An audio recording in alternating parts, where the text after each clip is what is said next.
You think you know me, From the king city of the Midwest, a place where there are more bars than churches and more cabbies than cops.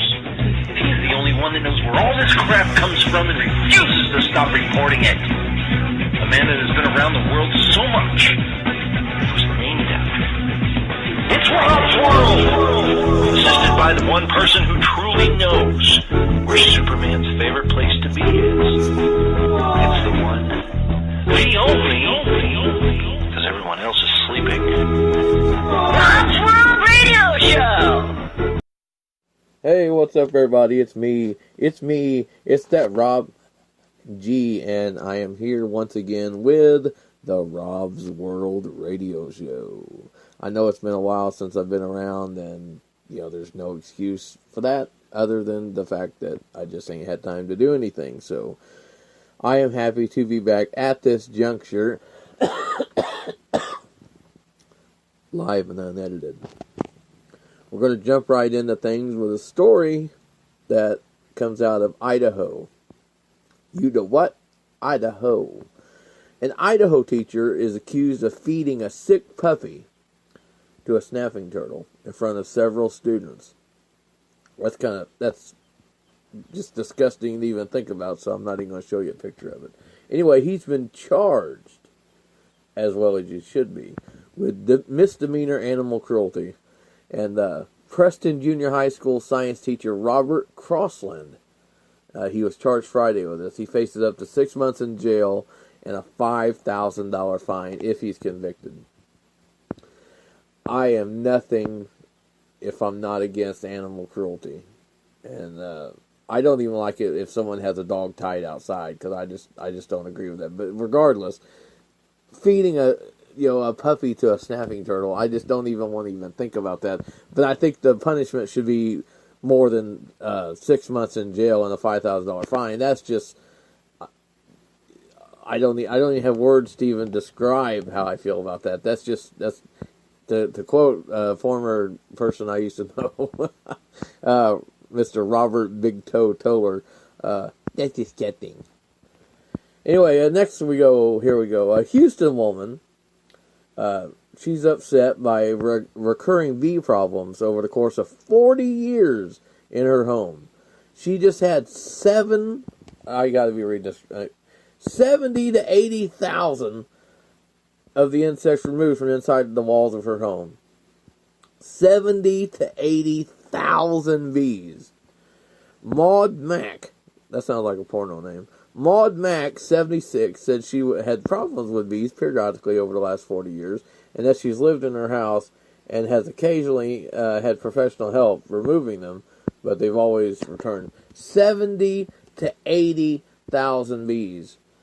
That's more than a beekeeper. How the hell 70 to 80,000 bees inside the walls of her home? That is absolutely crazy. Absolutely crazy. Hey, I just heard from Little Johnny. You guys remember Little Johnny? Little Johnny's in school, and the teacher said, Little Johnny, what's your father's occupation? This is first day of school, and Little Johnny says, he's a magician, ma'am. And, that's very interesting. What's his favorite trick? Little Johnny says he saws people in half. Oh, wow, that's cool. Next question, any brothers or sisters? And Little Johnny said, 1 half brother and 2 half sisters. Hee, ha, ha, ha. Ah, that's funny. That's funny, yeah. That's funny, yeah. I thought it was funny. It wasn't that funny, but anyhow. Well, Bob had this problem of getting up late in the morning, and he's always late for work. After a few weeks of this, his boss was mad and threatened to fire him. Said, you got to be to work on time there, buddy. So, if you don't do something about it, you're going to lose your job. So Bob went to the doctor. Doctor gave him Filton and said, now take this right before bed.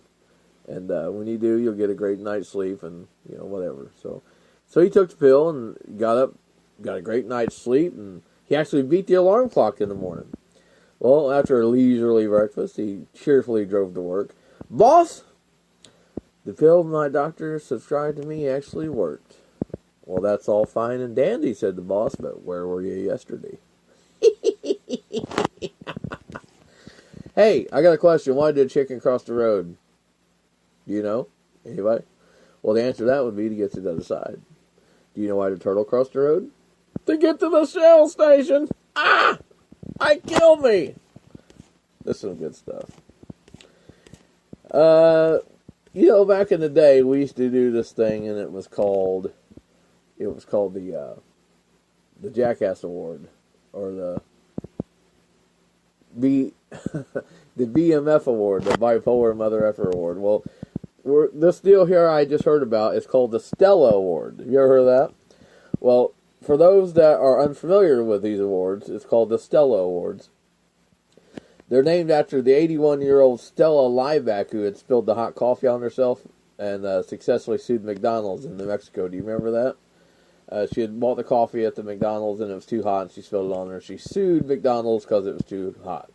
Well, if you remember, she took the lid off the coffee and she put it between her knees and while she was driving. Anyway, who would ever think one could get burned doing that, right? Well, anyway, so she sued him and she won. So, well, these awards are for the most outlandish lawsuits and verdicts in the United States.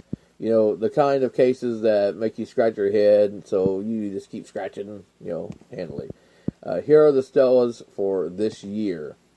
7th place, Kathleen Robertson of Austin, Texas, was awarded $80,000 by injury of her peers after breaking her ankle tripping over a toddler who was running inside a furniture store. The store owners were understandably surprised by the verdict, considering the running toddler was her own son. She's running in the store, trips over her own kid, and sues the store, and wins $80,000. Okay, 6th place. Carl Truman, 19, of Los Angeles, California, won $74,000 plus medical expenses when his neighbor ran over his hand with a Honda Accord. Truman apparently didn't notice there was someone at the wheel of the car when he was trying to steal his neighbor's hubcaps. He's trying to steal his neighbor's hubcaps and gets his hand run over by the car and wins $74,000. 5th place. Terrence Dixon of Bristol, Pennsylvania, was leaving a house he had just burglarized. He had just burglarized it, and he's on his way out of the garage. Unfortunately for Dixon, the automatic garage door opener malfunctioned, and he could not get the garage door open. Worse, he couldn't re-enter the house because the door connecting the garage to the house was locked when Dixon pulled it shut. So, forced to sit for 8 days, and survive on only a case of Pepsi and a large bag of dirty dog food, he sued the homeowner's insurance company, claiming undue mental anguish. Amazingly, the jury said the insurance company must pay Dixon $500,000 for his anguish. You can't make this stuff up, folks. 4th place, Jerry Williams of Little Rock, Arkansas. He garnered 4th place in the Stellas when he was awarded $14,500 plus medical expenses after being bitten on the butt by his next-door neighbor's beagle. Even though the beagle was on a chain in its owner's fenced yard, Williams did not get as much as he had asked for because the jury believed the beagle might have been provoked at the time of the butt bite because Williams had climbed over the fence into the yard and repeatedly shot the dog with a pellet gun. And he still wins $14,500. Yes, folks, you heard that correctly. 3rd place, Amber Carson of Lancaster, Pennsylvania, because a jury ordered a Philadelphia restaurant to pay her $113,500 after she slipped on a spilled soft drink and broke her tailbone. The reason the soft drink was on the floor, Miss Carson had thrown it at her boyfriend 30 seconds earlier during an argument. 2nd place, Kara Walton of Claymont, Delaware.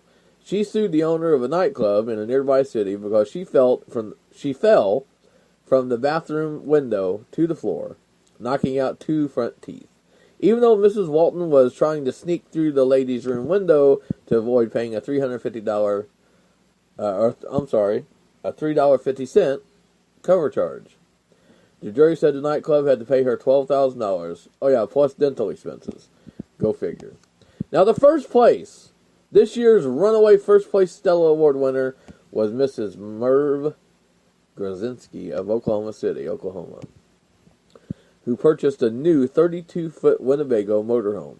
On her first trip home from a OU football game, having driven onto the freeway, she set the cruise control at 70 miles an hour and calmly left the driver's seat to go to the back of the Winnebago to make herself a sandwich. Not surprisingly, the motorhome left the freeway, crashed, and overturned. Also, not surprisingly, Mrs. Grozinski sued Winnebago for not putting in the owner's manual that she couldn't actually leave the driver's seat while the cruise control was set. The Oklahoma jury awarded her, are you sitting down for this? Are you ready? $1,750,000 plus a new motorhome.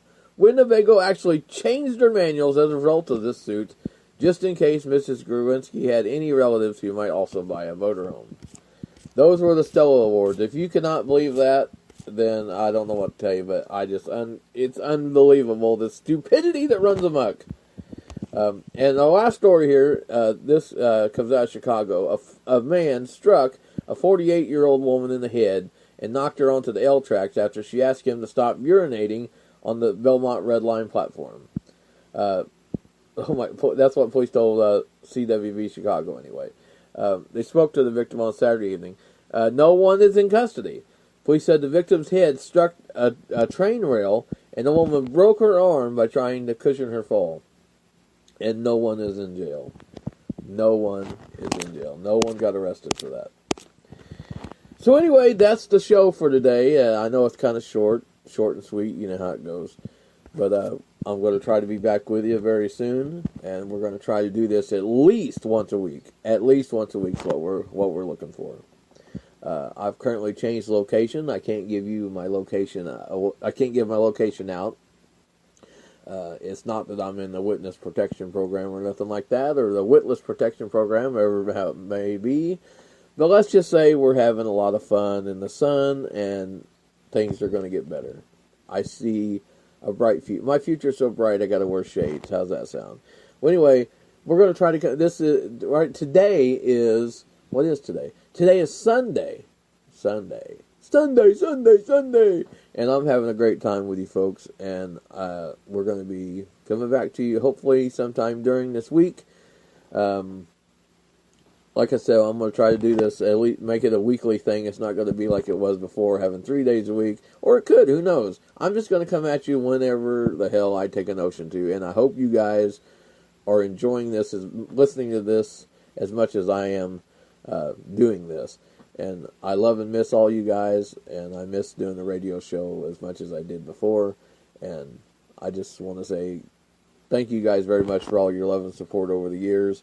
And this is the 8th year of the Rob's World radio show. With that being said, I'm going to sign off. And y'all come back and see us now, you hear?